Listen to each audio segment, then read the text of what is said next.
What is up? I'm here tonight with Ashes Fallen. Hello. Hello. All right, so, tell the viewers who you are and what you're all about. Yes, we are Ashes Fallen. My name is James Perry. I sing, play guitar, producer, songwriter, etc. And I'm Michelle Perry. I play keyboard, backing vocals, percussion, and stuff. I'm Jason, and I play guitar. All right. Who are you? You. All right. Wait, you asking me who I am? Yeah. Oh, I'm Eric. I'm a strange guy from Maine who talks to bands. Very cool. Well, thank you for chatting with us. We appreciate it. Yeah, no problem. Nice to meet you. Absolutely. So how'd your band name come to be? I think you should take that one. You tell it better. Well, okay. So we decided to start this thing in 2019. Jason and I have a long musical history together. Mm-hmm. And although Michelle is my wife, and this is actually the first time she's done music, but she's a fantastic bandmate. We're so lucky to have her as our contributor. Anyway, the first album, a lot of the themes were really could really be related to the myth of the Phoenix, the sort of the death and the rebirth. Because the first album was a very personal album for me. A lot of it was I actually wrote before the three of us came together to do this band. But Michelle was really thinking about what would be a good name to match that. And you just kept thinking about Ashes. You came up with Fallen Ashes, and I'm like, nope, switch it around. That's our name. Ashes. Yeah, it just sounded right, and it rolled off the tongue, and I think it served us well. And also, we live in California, so there's a lot of wildfires and smoke in the sky and ash everywhere, and it's like, I don't know, it just all came together at the same time. Mm-hmm. All right, we have some people up in the comments. Hello, congrats on the new CD. My longtime viewer Kyler says, hi, beautiful people. And you've got a hi from New Zealand. Oh, nice. Hey, Sonia. Thanks for tuning in. All right, so obviously you did just release a new album. How's the reception of it been so far? I think it's been good. We've been very, very happy. Our album release was on September 1st, and we also happened to have our East Coast debut on the same day, performing at the A Murder of Crows Festival in New York. And so that meant we were playing a lot of new material live for the very first time. So that was pretty exciting for us. And we didn't really get to watch the second band, but it's for a good reason, because our merch table was very busy, and that definitely makes us happy. Oh, that's good. Mm-hmm. Yeah, so can't complain. So what's your process look like? You decide you're going to make another album. What happens now?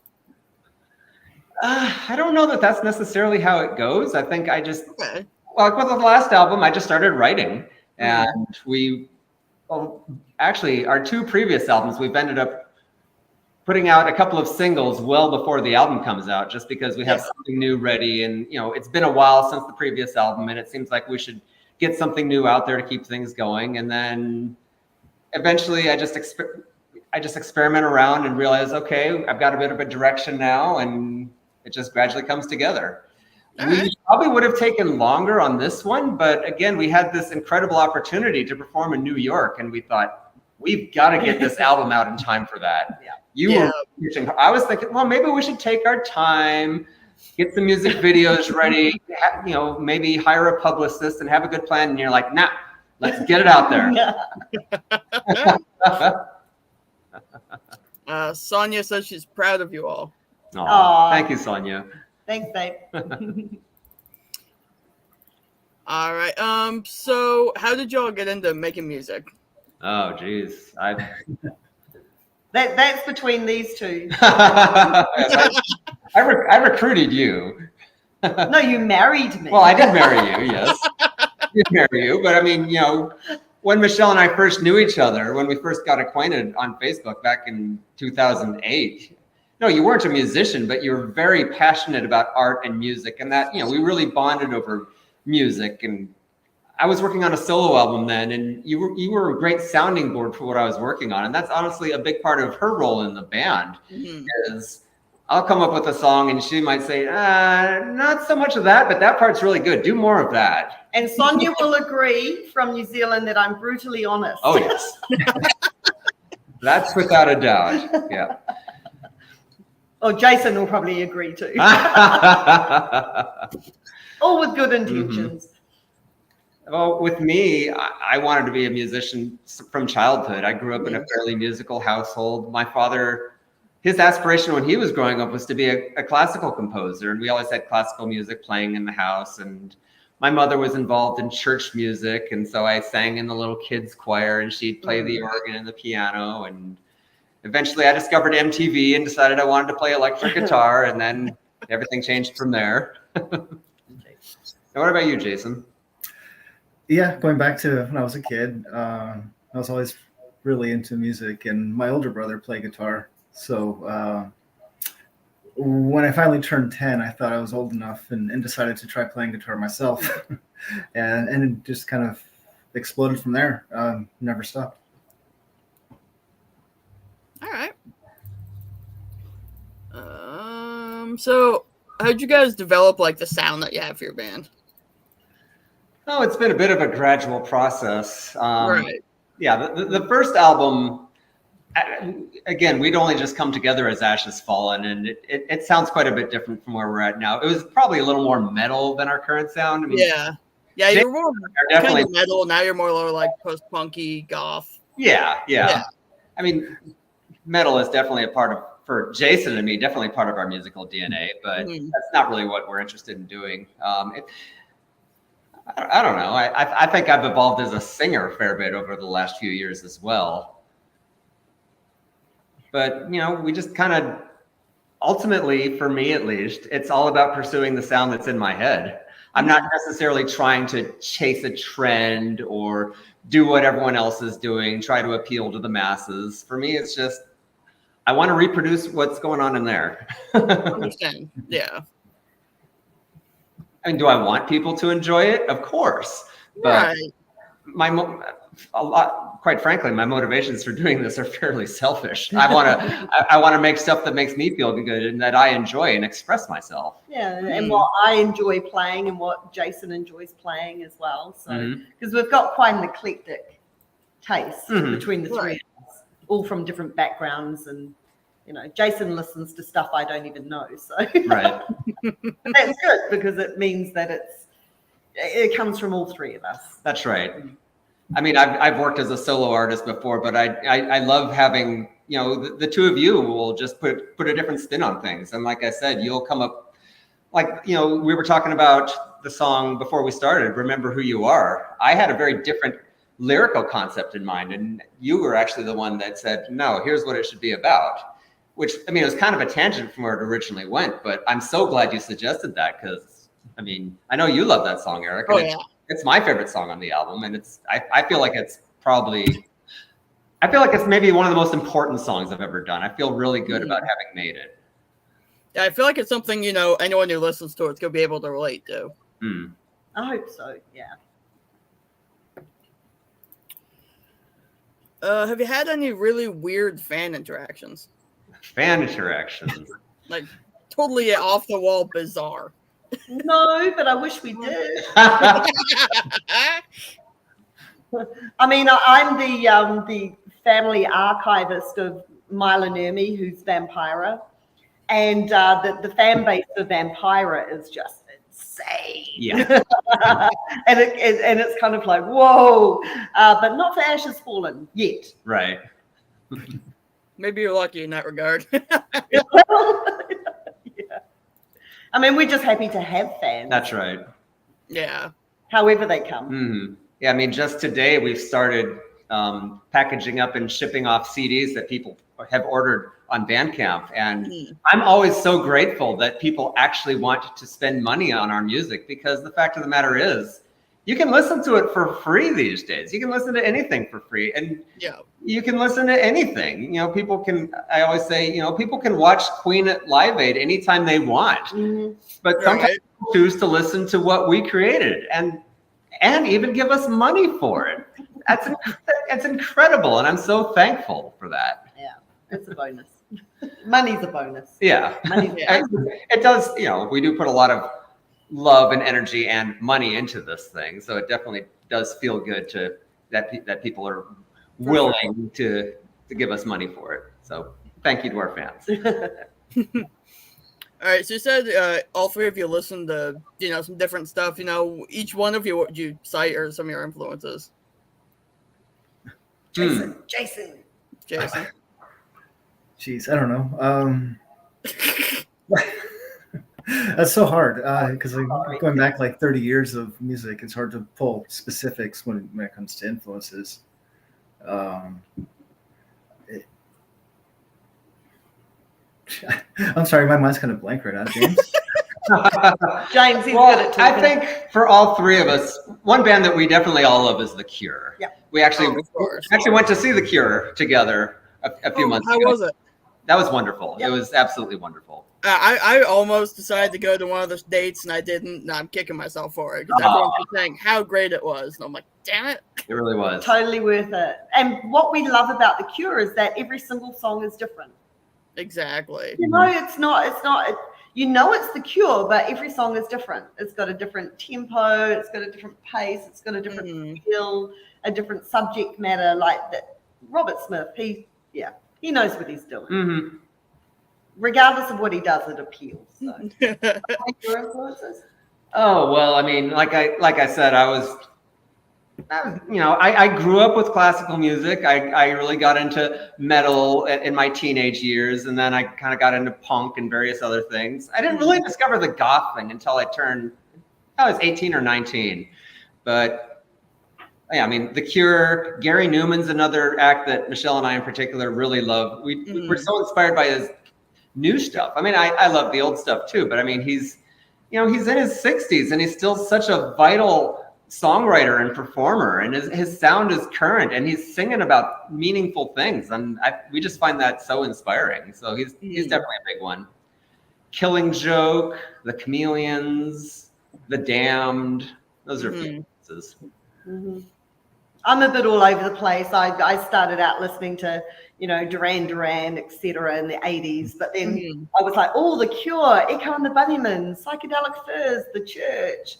And then in the 90s, I really got into the grunge. I just, Lane Staley, just, you know, Stone Temple Pilots, Pearl Jam. I mean, all that stuff really moved me because it's just got, you know, and their subject matter as well. Like they're singing about something which I really love and appreciate. But I love Massive Attack and Portishead as well. So I'm just whatever I'm in the mood for. And yeah, it's all about the music.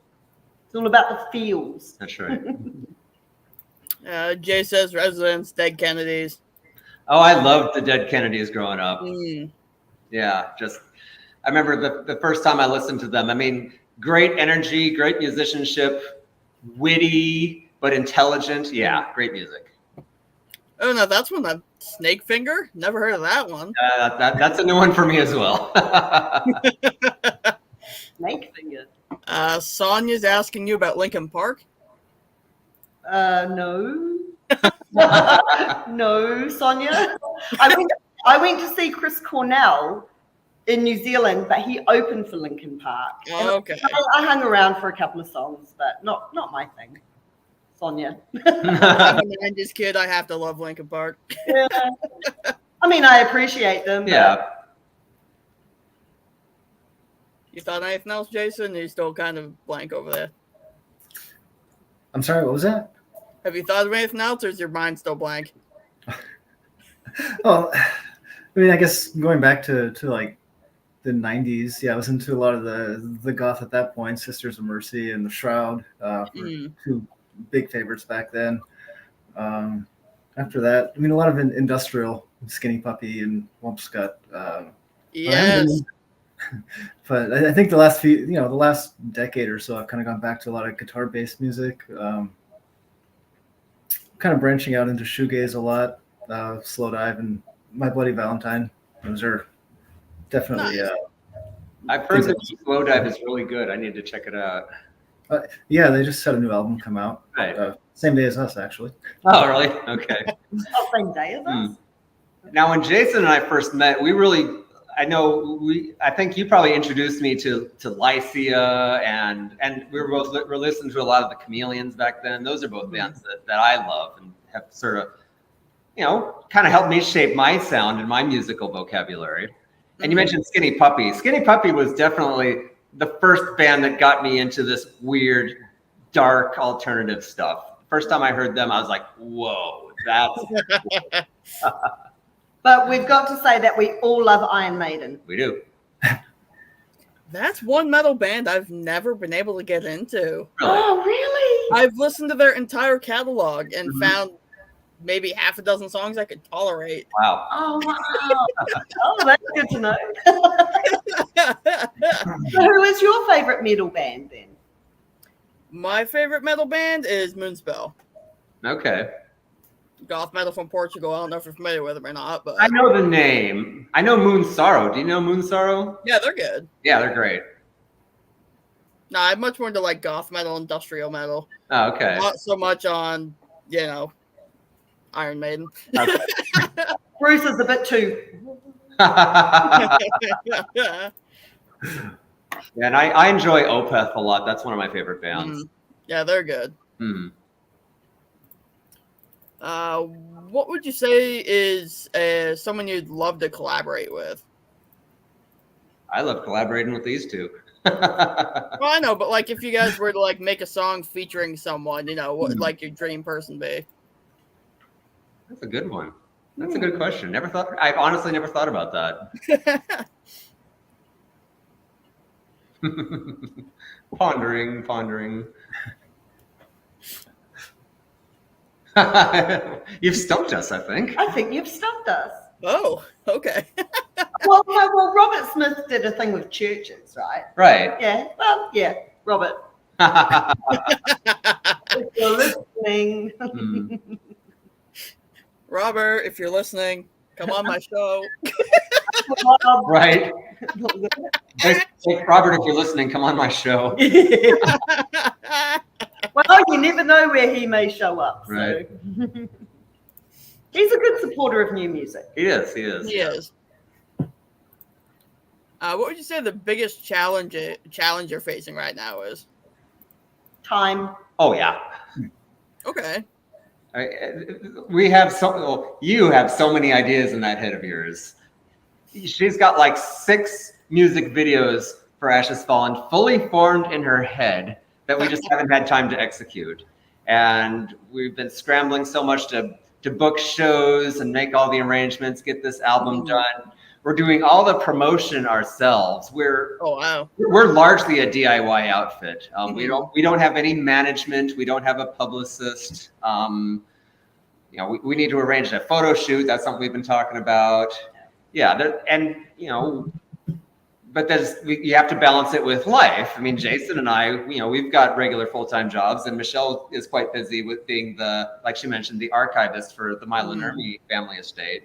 And, we're homeowners. We gotta, keep the place from falling apart and pay the bills. Right. Water the plants. Right. So yeah, it's just challenging to keep up with it all. And, we're in a time where there's just information overload and everybody's being bombarded with advertising, and there's so much great new music coming out. And it's, we want to keep ourselves out there and get people's attention, and it's tough. It's a lot of work, and it's, it's not enough just writing and recording songs. We've got to hustle too. That's a lot. Definitely time. Yep. Isn't it great being a homeowner? It's something, but it's wonderful too. I mean, yeah. You know, we wouldn't be able to do this in some cheap apartment. Yeah. All right, I'm gonna run a quick commercial, and I'm gonna get back into it. Cool.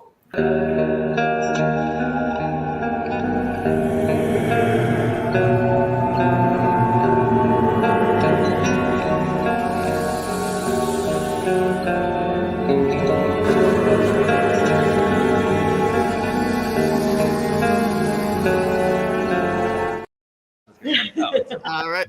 And in case anyone missed the announcement, I'm now sponsoring the band V is for Villains out of Chicago. Make sure you check their shit out.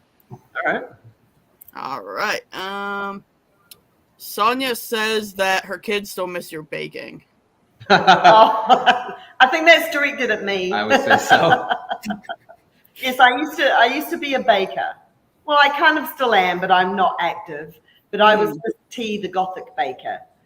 So all of the cakes and cookies I made were great big Gothic castles and skulls and all That's that. awesome. Yeah, artistic baking, and it tasted as good as it looked. Look that stuff up on Facebook and Instagram. It's beautiful, and I'm not just saying that because she's my wife. It's truly remarkable. So.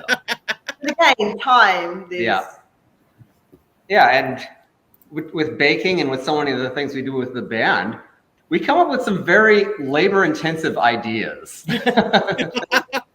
And, we don't like to compromise. We want to do exactly what we want, how we want it. And right. Sometimes it's a lot of work. Yep. How did you guys, growing up or whatever, how did you find the goth scene? How'd you get into it? New Zealand was pretty much zero. Yeah, I bet.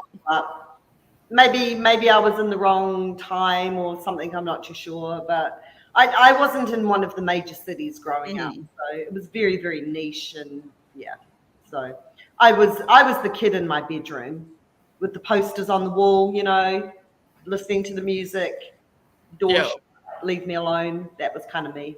I think I was a bit of the oddball at high school. I wore weird clothes and all that kind of thing, and kind of got picked on for it a little bit, but I didn't really care. But yeah, not really a scene I grew up in, I guess. Yeah. These two are a bit different. Mm-hmm. Yeah. I mean, for me, there were goths at my high school. I didn't really get it at the time. There were girls with purple hair and Bauhaus t-shirts and the Susie makeup. And I didn't quite understand what it was all about at that age. It was a little later. It was actually through some local bands. There was the first club show I ever saw was a band called Mr. Hyde. They're long gone, but they were kind of a goth glam kind of thing, but they were just dark and sexy and mysterious and sinister. And I was like, I love this. I want to be that. That's cool. And then there was a band that was a little better known called Kill Sister Kill that was playing on the local scene. And then Switchblade Symphony, actually, they were based in San Francisco originally. And I remember seeing them. And then I joined a band called Terror Toys, which is sort of a glam goth punk band. And that was a lot of fun. And those guys got me into London After Midnight and Lords of the New Church, and it just kind of expanded from there. And then I started going to some of the goth clubs and getting into this. Well, I was actually thinking about, because we just came back from New York. In 1994, I went to New York to visit an old friend of mine, and we took a ride from Philadelphia more or less to New York and back. And I remember in the car we listened to two bands, the New York Dolls and the Sisters of Mercy, and I just absolutely fell in love with both bands on that trip. That was kind of a formative experience for young me, I guess. What you got, Jason? Jeez. Going back to when I was in high school, I guess I started getting into bands like Sisters of Mercy and Ministry and kind of other slightly well-known bands like that. Yeah. Yeah, I guess I just had some friends that liked the same music, and they eventually kind of introduced me to clubs. And that was around the same time that I met up with James, and we started playing music together in our first band. And at that point, just kind of we started exploring all the clubs and various music that we could discover. Yeah, 1998, Jason and I both came into a band that was already existing called Spit Kiss. I'd actually co-founded the band, but then left and came back. And it was more of a sort of alternative metal thing, but we both came in at about the same time and realized, hey, you know what? There's a lot of stuff that you and I have in common that has nothing to do with this band. Maybe we should do something else together. And so we've done a few things together over the years. All right. Yeah. Words. Okay. What would you say like your biggest goal right now is? Sleep. That's a good one. I agree. That's all right. Yeah. We are pretty tired. We've been running pretty hard lately. Yeah. I like it. Yeah. Well, for me, it's just make the best music I can and keep getting it and finding an audience for what we do, people that can relate and just enjoy it. I mean, yeah, again, it's a lot of it is very personal for me. I want to make the best version of the music that I hear in my head. And I mean, another thing, I want to have fun and have gone the crazy adventures that you can only have playing live shows. I mean, the stuff that happens with gigs can be so weird. You got any good stories about it's that? pretty stressful, but a lot of times it's just like, wow, and it's one of those, a lot of times it's things that maybe suck at the time, but then a week later or a month later say, can you believe that happened? Give me an example. Tell me a story. Like my people? Yeah. Yeah, live shows. Mm. Okay, this is a little bit off the wall, but that's okay. If you were a salad, what dressing would it have? What dressing would it have? Blue cheese. Oh, Because not everybody likes blue cheese. yeah, that's true. It's an acquired taste. Just I had some salad with my lunch and I had some vinaigrette and it was really nice. So I'll just say that. vinaigrette. Yeah, I don't know. All right. Really? I'm offensive to some people because I'm blue cheese, and some people are offended by that. Yeah, that's true. Just saying. Well, you are unapologetically yourself, and you say what you mean and say what you think, and some people are wishy-washy and it rubs them the wrong way, but because they just can't handle the truth. Blue cheese. What's Jason? No dressing, I guess. No dressing. No dressing. Plain salad. Mysterious. More boring. Boring. All right, people out in the comments, does anyone have any questions for this band? Is there anything we haven't touched on that you guys wanted to talk about? Well, obviously, we've got a new album out called Walk Through Fire that we're super excited about. It's only been out for a few weeks. We're extremely proud of it, and you can hear it on Spotify and Apple Music, and you can pick up a CD at ashesfallenmusic.bandcamp.com. There's the CD. Nice. Looks familiar. Oh, that's like Inception. You're inside, but inside. That's weird. Okay. Yes. For anyone listening who's in Salt Lake City or Reno or California, we've got some shows coming up in the western part of the U.S. for the rest of the year, so you can find all that stuff on our Facebook or Instagram or whatnot. Yeah, how many more shows? Oh, geez, I can't even remember. Okay. The next one is Salt Lake City. It'll actually be our first time playing there, although I've played there with other bands before, and it's always been a great time. We're playing as part of the Dark Arts Festival. That sounds fun. Yeah, it's an annual festival that happens there. We actually get to headline the second night, which is a big honor. Nice. Yeah. Mm-hmm. And then, we're playing in Reno and couple of shows in San Francisco. Oh, LA. Yes, we're playing Bar Sinister in December. I think that'll be our last show of the year. And then hopefully after that, the first part of next year, we can get on with some of these music videos. Yep. And then see where things fall after that. We want to come back to the East Coast. Absolutely. We had such a good time in New York. Yeah. And met so many great people. And I think you just really like the East Coast anyway. Yeah. I hope you hit the northern East Coast a little bit farther north in New York. I'd be there. You know, we're in talks with some folks in Boston, so that That'd be good. get that far. I think I like the weather better. Mm. Is it the weather I like? It's greener. It is greener. It is. Where we live, particularly this time of year, it's very, very dry, very dead. You know, California has a wet season and a dry season, and right now it's very dry. Yeah, you think we'd like dead, but Right. not quite that much. Yeah, but you don't get like a really nice spooky fall or anything. Mm. No, I need spooky fall. I want to do like Salem, Massachusetts. Yes. I can't even say it. Massachusetts. You got it right, Massachusetts. Massachusetts. Yeah. You know, those places. Definitely. It's a lot of fun. Mm-hmm. Jason, what's your favorite song on the new album?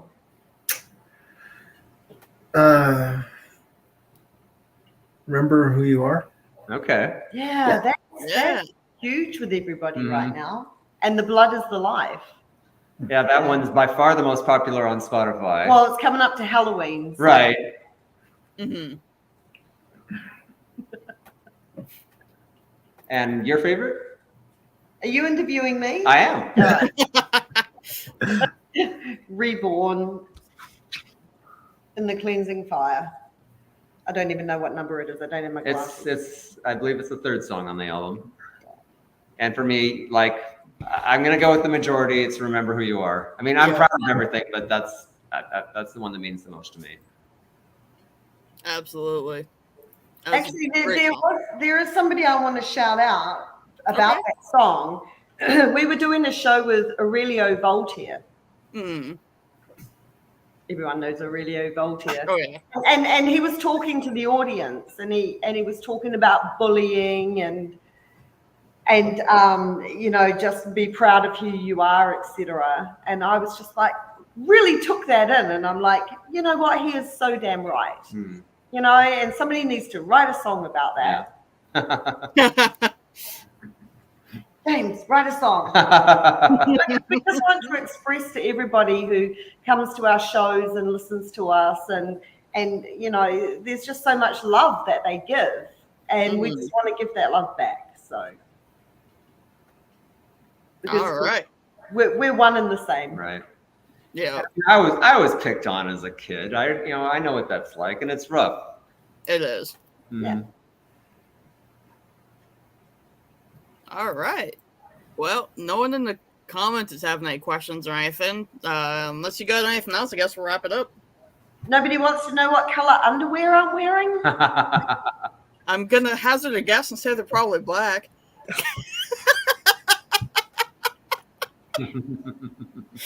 I could have Hey, lied. Justice. Hey, Jason. Hi, Justice. Hey, Jason, what color underwear are you wearing? I don't need to get into that. None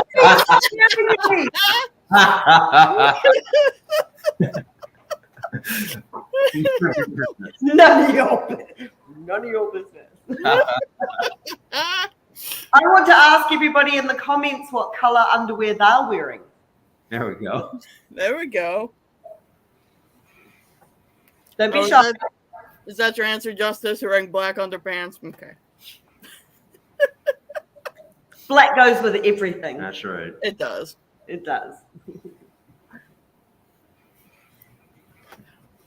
Mine are a blue and green and red plaid. Oh, wow. Nice. Changing it up a bit. Yeah. I'm glad you Oh, there we go. White underwear. I'll color it myself. What?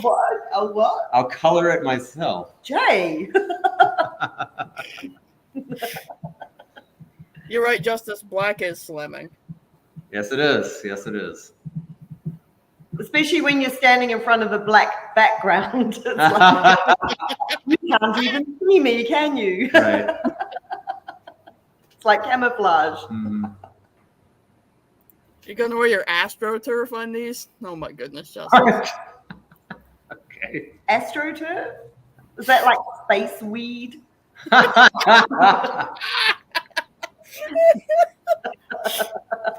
This has turned into comedy hour. Yes, Nothing wrong with that. that's right. Actually, while Jay is in the chats, we just want to say thank you, Jay, for your support. We always see every comment you make, and we totally appreciate you. And your CD is on its way. That's right. I promise. It left today. Hmm.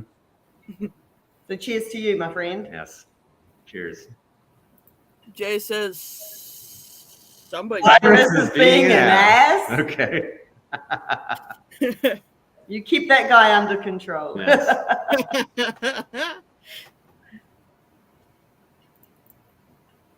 All right. Well, thank you so much for joining me. This was an absolute blast. Yeah. Thank you. We really appreciate you giving us this opportunity. For sure. All right. Let me double check who I have next week. I'll talk about that real quick, I suppose. Yeah, next week on Monday I've got, I don't know who this is yet. I need to figure it out. Motuvius Rex. And on Saturday I've got Dead Cool. So those would be good ones. Oh, nice. I know them. Yeah. Oh, good. I haven't listened to them yet. Okay. I get to be. Yeah. They're good? Yeah. I mean, very different from us. They're definitely more of a synth band. Yeah. But I like them. They're good folks. Awesome. I don't know them personally. I know them online. I think they're Right. in the southeast somewhere. Awesome. All right. Thank you very much. Thank you. Thanks for having us. Bye.